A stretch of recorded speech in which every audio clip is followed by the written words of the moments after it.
3 personnes qui se sont rendues en studio. Messieurs, merci et bonjour et bienvenue. Bonjour. Je vous les présente. Michel Cormier, directeur général de l'information à Radio-Canada. Bonjour. Bonjour. Guy Amiot, bonjour. Bonjour, Catherine. Secrétaire général du Conseil de presse. Et entre les deux, un avocat. Bonjour, Frédéric Bérard, oui. Avocat chargé de cours à l'Université de Montréal, auteur, chroniqueur au journal Métro. En fait, des fois, ça arrive comme ça. C'est une discussion d'équipe qui, à un moment donné, s'anime, puis tout d'un coup, on se dit, voilà, il y a peut-être un sujet là pour demain, carrément. Là. Vous savez, c'est à cause de cette affaire qui concerne l'ex-entraîneur de ski Bertrand Charret, qui occupe énormément d'espace médiatique depuis plusieurs jours. Chaque jour, on en apprend plus sur des agressions commises sur des jeunes athlètes, des détails scabreux qui abondent un peu partout. Les victimes présumées nous racontent vraiment des histoires stupéfiantes à toutes sortes d'heures du jour, d'ailleurs. Ça commence très tôt, la couverture juridique. Puis, on s'est dit, mais à quel moment c'est trop? Puis jusqu'à quel point c'est nécessaire? Alors, ils sont là tous les 3 pour essayer de départager ça. Évidemment, c'est une question qui revient régulièrement. J'ai l'impression, Michel Cormier, que c'est des questions qu'on doit se poser souvent à la direction de l'information. Jusqu'où on va aller? Oui, puis on a quand même toute une série de règles, nous, et de pratiques qu'on respecte. Écoutez, c'est sûr que je pense que dans le cadre du procès qu'on vit maintenant, c'est peut-être aussi la durée. Parce que là, il y a beaucoup de victimes. Il n'y a pas qu'une victime ou 2, il y en a une douzaine. Alors, et je discutais de ça avec Geneviève Garon, qui couvre le procès pour nous hier soir. Mais elle dit c'est aussi la tactique de la couronne de devoir présenter une preuve qui montre la répétition des actes. Alors, essentiellement, il faut couvrir. D'un autre côté, on fait très attention de ne pas aller trop dans les détails scabreux. Geneviève fait preuve d'une retenue, je pense, qui est assez honorable. Et elle me dit, vous savez pas tout ce qu'on raconte pas non plus. Alors, on est très sensible à ça. Mais je pense que lorsqu'il y a des cas sensationnels comme celui-ci, où il y a beaucoup de victimes, où ça dure longtemps, heureusement, la preuve va finir vendredi, là, ça peut peut-être faire cet effet-là. Frédéric Bérard, en termes de droit, qu'est-ce que c'est l'importance? La couverture médiatique, elle est nécessaire. Pourquoi? À cause de principes fondamentaux du droit? En fait, c'est un principe de base qui veut que chacun soit jugé par ses pairs, que le procès soit public. C'est un principe qui date de plusieurs siècles et qui est fondamental. Ceci dit, quand ce principe-là a été adopté, évidemment, les Facebook, les Twitter et les nouvelles en continu n'existaient pas, évidemment. Et moi, j'ai une certaine inquiétude en rapport, et c'est pas une critique à proprement parler, mais une certaine inquiétude de la façon dont on traite de ces procès-là, particulièrement les procès criminels à connotation sexuelle. Parce que j'ai l'impression que de la manière dont on traite ça, puis c'est fait avec professionnalisme, de bonne foi, mais tel n'est pas le point, c'est que de rendre ça public nécessairement, on amène ça par la force des choses sur la sphère du tribunal de l'opinion populaire. Auquel cas, chaque individu qui écoute la radio, qui regarde la télé, ainsi de suite, a déjà une idée sur les interlocuteurs, a déjà une idée sur est-ce que l'agresseur, c'est vraiment un agresseur, est-ce que la victime n'a pas raconté des histoires. Pensez par exemple à l'affaire d'Alice Paquette contre Jerry Sklavounas, où tout le monde avait sa petite opinion. Par la suite, l'affaire Ghomeshi, même affaire. Et pour ces crimes-là à caractère sexuel, moi, je suis particulièrement inquiet. Pourquoi? Parce que j'ai l'impression que la publicité autour de ces mêmes procès fait donc en sorte que les victimes n'osent pas, par la suite, sortir de nouveau en disant « J'ai pas le goût, moi, de médiatiser mon histoire. J'ai pas le goût d'être jugé. J'ai pas le goût que Joe X, chez lui, décide si oui ou non je raconte des histoires. » C'est un sacré problème. Et de l'autre côté, il y a évidemment la présomption d'innocence. Si Monsieur Y n'a jamais commis ce crime-là, d'être sur la place publique de cette manière-là, c'est un sacré problème pour lui aussi, parce que quand bien même qu'il finit par être acquitté, on va quand même penser qu'il l'a possiblement fait. Guillaume, au Conseil de presse, est-ce qu'on est de plus en plus saisi de plaintes concernant le traitement des affaires? On peut parler, oui, il y a bien sûr les affaires à caractère sexuel, mais je dirais du traitement médiatique en général de procès criminels qui ont une dimension sensationnelle. Absolument, absolument. On dirait qu'il y a une sensibilité qui se développe d'un certain rapport. La population se pose des questions. Mais excusez-moi, juste pour préciser, la sensibilité, est-ce que vous diriez qu'elle se développe de manière proportionnelle avec l'augmentation de la couverture dont vient de parler Frédéric Bérard? C'est difficile d'établir des relations de cause à effet, là, puis je voudrais pas faire ça. Mais c'est un fait qu'il y a des gens qui expriment davantage leur désaccord par rapport à la couverture médiatique. Par ailleurs, il y en a d'autres qui sont tout à fait satisfaits de la couverture et qui en demandent la couverture. Il y a des gens qui voudraient avoir plus de détails. Et c'est là où il faut faire attention. Il y a un équilibre. Je pense qu'en entendant un certain nombre de principes qu'a évoqué notre collègue ici, M. Bérard, on voit que les médias d'information doivent faire un équilibre à un certain nombre de principes. Le principe de la liberté de presse, le droit du public à l'information, on va absolument informer les gens de ce qui se passe. La réalité, elle n'est pas toujours drôle. Et c'est un devoir des médias de refléter cette réalité qui est tragique, qui n'est pas drôle. Mais il faut le faire avec pondération, avec modération. Il faut respecter aussi le principe de la justice qui doit être publique. Il faut que les citoyens comprennent que les décisions prises par le système judiciaire, ces décisions-là soient justes. OK, là-dessus, vous êtes d'accord tous les trois. C'est-à-dire que ça, c'est une des choses. S'il y a une peine qui est donnée, il faut que le public soit en mesure de comprendre. Ben, surtout si la peine est sévère. Alors, Ouais. si on n'a pas vraiment étalé la preuve, on le fait de façon responsable, mais si les gens ne savent pas vraiment quelle est la preuve qui a été retenue contre un accusé et qui reçoit une peine importante, il ne faut pas qu'il y ait des décalages. Et l'autre dilemme pour le journaliste, c'est aussi de quel droit est-ce que moi, je fais un tri des faits qui sont présentés ou pas. Alors, on ne peut pas parler de tout si on veut. Alors, c'est plutôt dans le ton, dans le vocabulaire qu'on utilise, je pense, qu'il faut faire attention. Et dans le cas du procès de cet entraîneur de ski, il y a aussi une autre dimension qui n'est pas juste sensationnelle. C'est le fait que la question que ça pose, c'est, bon, si les faits sont avérés, comment est-ce que cet individu-là a pu opérer aussi longtemps au vu et au su de bien du monde, en connaissance aussi, semble-t-il, des autorités qui l'avaient embauché. Et je pense que dans le public, c'est d'intérêt public. C'est d'intérêt public. Et le procès porte là-dessus aussi.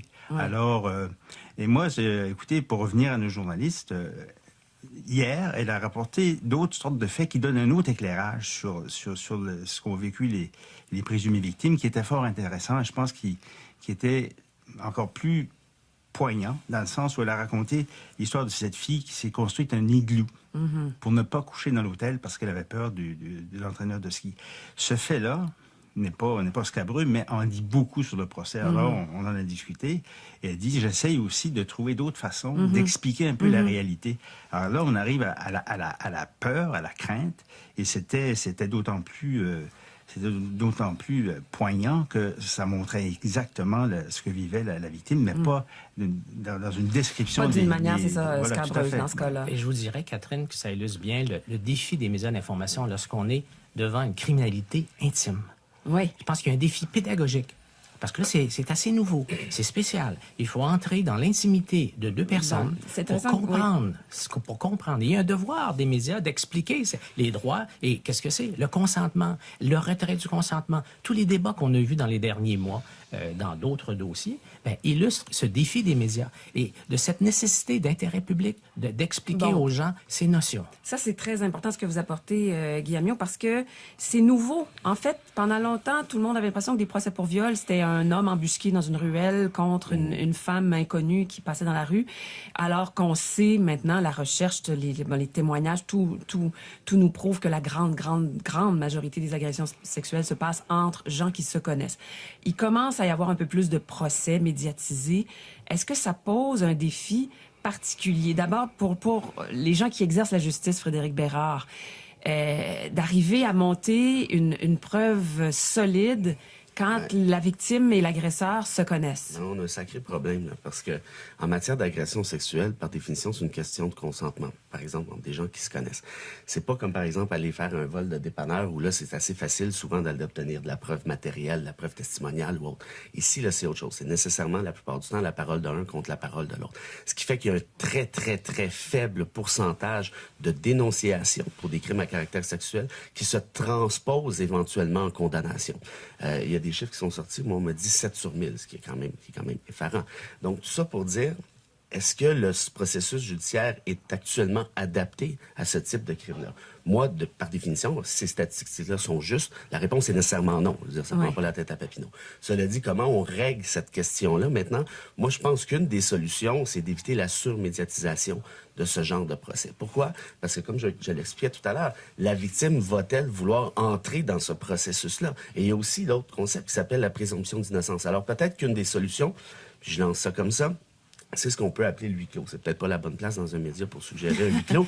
Mais voyez, non, je suis sûr que vous n'êtes pas le choix à l'idée, puis je comprends parfaitement, puis je suis un peu moi-même dans un dilemme, parce que évidemment, je défends la liberté de presse et tout ça, mais j'ai l'impression que ultimement, les dommages qui sont causés notamment aux victimes et notamment à la présomption d'innocence, de manière souvent simultanée, ironiquement, font en sorte qu'on doit se questionner. Si on pense, par exemple, en matière familiale, les noms des partis ne sont pas révélés. On protège l'identité des enfants, on protège l'identité des partis.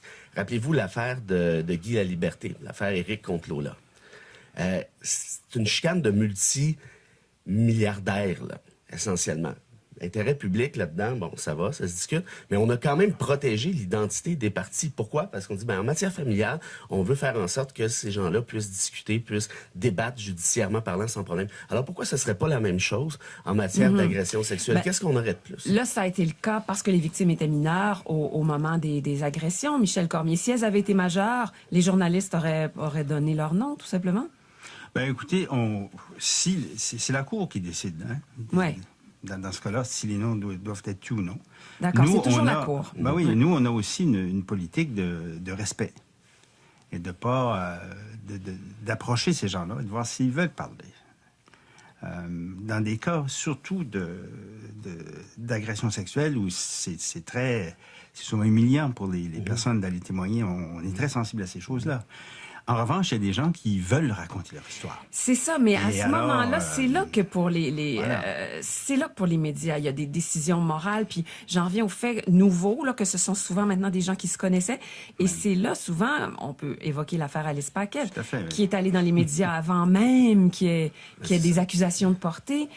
Est-ce que les médias n'ont pas nui? Guy Amiot, est-ce qu'il y en a eu une interrogation du côté du Conseil de presse? Ça, c'est un dilemme sur ce principe-là, que les médias ne doivent pas se substituer à la justice. La vraie justice, les décisions judiciaires, c'est au système judiciaire à les prendre, ces décisions-là, avec toutes les règles et l'encadrement nécessaires. D'un autre côté, les médias ne peuvent pas ignorer la réalité qui est là.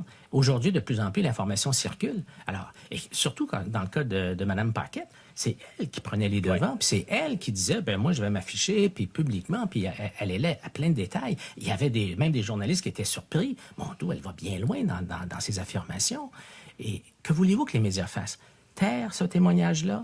Taire le nom? Mais ça arrive, dans ces cas-là. Michel, ça arrive qu'on dise on ne mettra pas quelqu'un en ondes pour le protéger lui-même, ou ça arrive pas?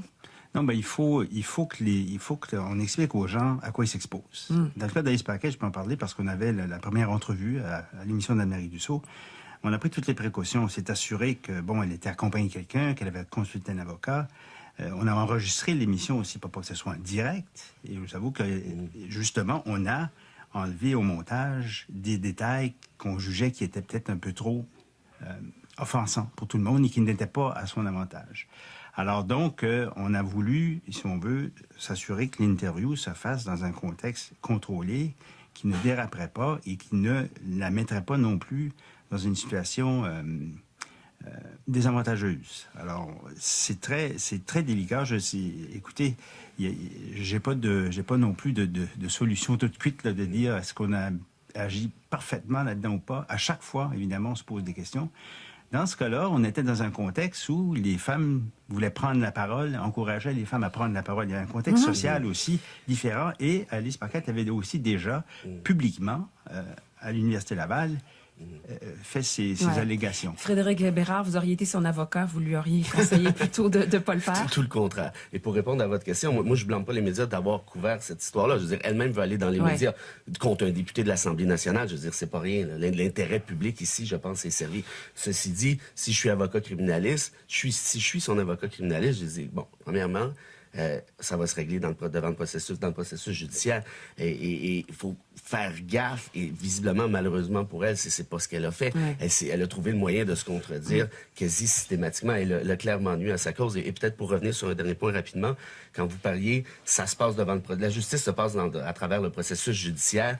non à travers les médias. Moi, je suis pas convaincu de ça du tout. Moi, je suis plutôt d'avis que maintenant, le tribunal d'opinion populaire a beaucoup plus d'importance. Et ça va être extrêmement important parce que dans toutes ces affaires-là, si les médias font circuler des faits qui permettent aux gens d'avoir tout d'un coup un jugement du genre état d'ébriété, alors que c'est même pas censé être retenu en cours, hein? État d'ébriété, façon dont la personne était vêtue, contact qu'elle a eu par texto ou par courriel. Tout ça, c'est quand je parlais de ces nouveaux cas là où les gens se connaissent, les médias vont avoir un rôle d'autant plus important à jouer que tous ces facteurs-là, on ne sait pas encore comment la justice en tient compte ou pas, ou elle devrait pas à certains égards, Frédéric. Ben, en fait, on doit démontrer hors de tout doute raisonnable qu'il y a eu une agression sexuelle. Et là, on comprend que le fardeau est excessivement lourd pour la couronne. Ouais. C'est pour ça, par exemple, que dans le cas des femmes de Val-d'Or, vous en rappelez, le DPCP a dit, c'est pas qu'il n'y a pas eu d'agression, c'est juste qu'on n'est pas capable de le démontrer. Donc, votre question est particulièrement pertinente compte tenu des nouveaux faits. Et comment on gère tous ces faits-là, c'est une chose dans les médias, mais c'est encore une autre. Dans le cas qui nous occupe, donc autour de cet ex-entraîneur de ski, rien que le fait qu'on fasse circuler un petit message qu'une des victimes lui a écrit au moment d'un anniversaire, merci, je me rappelle pas du verbatim exact, tu es le meilleur, avec 3 petits X, là. Merci pour cette complicité. Il y avait le mot complicité. Rien que ça, là, à un moment donné, on se dit, est-ce que c'est nécessaire que les journalistes le rapportent? Est-ce que ça peut amener des gens à se forger une opinion? Michel Cormier? Je pense que là-dessus, c'est très important. D'un autre côté, on ne peut pas non plus ignorer la défense. J'espère. C'est d'équité. Mais d'un côté, je pense que là où on peut agir, c'est nous, pour les médias, de faire des discussions en dehors de la couverture du procès sur ces enjeux-là. C'est pour ça qu'on a fait un peu de publicité pour nous, mais qu'on a créé l'émission avec Isabelle Richer à RDI le matin pour justement expliquer les enjeux de la justice, ces nouveaux concepts-là, la question du consentement ou non, comment est-ce que ça joue dans un procès. Alors, je pense que nous, la façon dont on peut s'assurer qu'il y ait un débat plus éclairé là-dessus, c'est de parler de ces enjeux-là en dehors du procès aussi. Oui. Alors, il y a des auditeurs qui réagissent. Il y a Steven Venn, ça n'a pas l'air d'être Stéphane Venn. Le procès de Turcotte m'a complètement fait décrocher des bulletins de nouvelles pendant sa durée. Ça, il y a aussi ça comme danger, bien sûr. Là. Comme directeur de l'information, vous devez aussi penser à ça, que les gens en aient juste ras-le-bol. Oui, c'est sûr, et pas seulement pour ça, mais vous savez, j'ai vérifié quand même hier soir et on n'a reçu aucune plainte encore au sujet de la couverture du procès. En ce moment, là, vous voulez dire? 0. Et je veux dire, j'étais un peu étonné parce que je m'attendais à ce qu'il y ait eu quand même certaines plaintes. Alors, écoutez, je comprends aussi ce que M. Venn dit et on essaye de calibrer tout ça. Maintenant, est-ce que c'est simplement notre couverture ou c'est l'ensemble de ce qui lit dans les médias, ce qui circule sur Facebook, dans la blogosphère, qui fait aussi qu'il y a un effet de saturation? Michel, je ne sais pas. Il y a peut-être l'accumulation, puis je vais me tourner vers les autres aussi. L'accumulation, il faut dire qu'hier matin, quand on a eu cette discussion-là dans le bureau, il y avait en même temps une histoire de prêtre pédophile, il y avait l'histoire de l'entraîneur de ski, il y avait une autre histoire absolument scabreuse d'une mère qui avait loué sa fille à un proxénète, quelque chose du genre. À un moment donné, c'est peut-être l'accumulation. Voyez-vous, il y a un auditeur qui réagit très fort ici, Michel Deneau. Radio-Canada va trop loin. Où est passé le jugement, la pondération dont vos invités se targuent? Hier matin, en plein Gravel le matin, la référence à un manche de ballet durant une initiation universitaire. Voyons donc, vous n'avez pas d'enfant. Point d'exclamation et point d'interrogation. Il dit que la journaliste s'est excusée mollement, comme quoi il faut bien qu'elle le dise, puisque c'est une nouvelle. Alors, il y a quand même une sensibilité, là. Non, puis on le sent beaucoup parce qu'il y a beaucoup plus de couverture, produit beaucoup plus d'informations sur tous les sujets. Alors, c'est sûr que ça fait partie il faut vraiment être attentif à ce genre de réaction parce que c'est pas bon pour nous non plus de s'aligner des auditeurs et des téléspectateurs. Et si on sort des délits sexuels, on a vu avec les attentats à Paris, Charlie Hebdo par exemple, il y a une modération générale des médias. Souvenez-vous du policier qui était blessé, qui était étendu sur le trottoir et il suppliait le terroriste de ne pas le tuer. Mais très rapidement, la majorité des médias ont ignoré cette image-là. Ils ont rapporté les faits. Ils ont ignoré cette image-là. Dans le cas de Daesh, toutes les histoires de décapitation, des immolations, ça a été aussi avec modération pour l'ensemble des médias. Je pense qu'il y a un code d'honneur qui s'est développé. Il y a une pratique qui s'est généralisée dans les médias. Il y a des exceptions. Et on en reçoit des cas, il y a des exceptions, c'est certain. Je pense par exemple au colonel Russell Williams, qui entrait, qui tuait, qui violait des gens et qui prenait les sous-vêtements et tout ça. La majorité des médias sont allés avec modération. Il y en a d'autres, et on le voit quand on examine l'éventail de couverture, il y en a que c'était le festival du sous-vêtement, c'était épouvantable. Des photos, Des pleine photos, page, on vous voyait voulez le dire, colonel. hein? avec- Ça, c'était de l'abus. Ça, c'était ne pas respecter le public. Ouais. Et ça servait pas la justice d'aucune Pas du manière. tout. La preuve était assez claire. Frédéric Bérard, vous, en terminant, vous appelleriez quoi? Vraiment à beaucoup de prudence? Ou... En fait, vous savez quoi? Puis je réfléchis en même temps qu'on se parle. Puis moi, je ne blâme pas les médias pour faire le travail qu'ils font de façon générale. Moi, je trouve tout à fait normal que vous discutiez de ces faits-là et tout ça. La seule chose, je pense qu'on revient au même problème, c'est est-ce que l'identité ici, là, c'est au pouvoir judiciaire de déterminer, mais est-ce que l'identité des victimes, est-ce que l'identité de l'agresseur potentiel, on dit souvent l'agresseur présumé, ben il n'est pas présumé parce qu'il y a une présomption d'innocence, c'est de l'autre côté. Donc s'il y a un terme employé, c'est potentiel. De donner cette identité-là, de la faire connaître, est-ce que ça sert réellement la justice, est-ce que ça sert réellement l'intérêt public, tant d'un côté présomption d'innocence que d'un côté victime Protection de la elle-même. vie des Catherine, je victimes. veux rassurer M. Bérard, il a tout à fait raison là-dessus. On est inquiet, nous aussi, au Conseil de presse, sur le respect du principe de présomption d'innocence. On est en train de faire une étude sur comment on fait aujourd'hui, en 2017, pour faire respecter ce principe-là. Et il n'est pas facile. C'est pas facile. Alors, est-ce qu'on est tous d'accord pour agresseur potentiel au lieu de présumé? J'aimerais ça. Oui. Écoutez, on va y réfléchir. Je ne vais pas me commettre là, mais c'est un concept intéressant. Un concept intéressant. Merci. Donc, on est en évolution, on n'a pas le choix parce que le monde évolue. Merci beaucoup d'être venu réfléchir ce matin tous les trois. Michel Cormier, directeur général de l'information à Radio-Canada. Frédéric Bérard, avocat, chargé de cours à l'Université de Montréal et chroniqueur au journal Métro. Guy Amiotte, secrétaire général du Conseil de presse. Merci beaucoup tous les trois. Merci. Merci.